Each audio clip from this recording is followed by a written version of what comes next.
When Lady Diana Spencer first married into the royal family, Princess Margaret welcomed the new member of the firm, accompanying her to social events, taking her shopping and showing her the ropes of royal life. "I've always adored Margot, Princess Margaret. I love her to bits, and she has been wonderful to me from day one," the young Princess of Wales once told her biographer Andrew Morton. But over the next few years, their relationship began to sour, with tensions bubbling over when Diana's marriage to then Prince Charles broke down. Gareth Russell, author of the new book Do Let's Have Another Drink, The Singular Wit and Double Measures of Queen Elizabeth the Queen Mother, discussed Diana and Margaret's relationship with royal commentator Kinsey Schofield. After the Princess of Wales Panorama interview aired, her relationship with Margaret deteriorated and crossed the point of no return. At the time, it was not known that the interview was secured in a misleading and deceptive manner. Speaking on Schofield's 2D for Daily podcast this week, Mr. Russell said, "From the day and moment the Panorama interview went live, Margaret actually stopped referring to her, Diana, for a long time even by her name.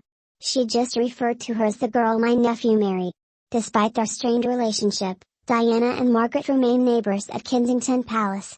Schofield claimed, "I remember reading that Margaret had this great driveway or entrance space, at Kensington Palace, where you could go unseen, where nobody would see you, and so that's the pathway Princess Diana would take her lovers.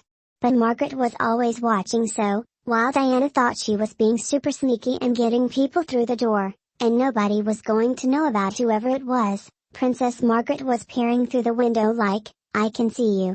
It has previously been said that Diana used Margaret's front door to sneak her then-boyfriend Dr. Hasnat Khan into the palace. According to Paul Burnell, the prince's butler, there was a strict routine for Dr. Khan when visiting Diana. In his book, The Way We Were, Mr. Burrell said, one of his duties was to make sure the relationship was hidden. He continued, "I would pick him up in the BMW in a dark corner of a cobbled, quiet mews, an agreed meeting place.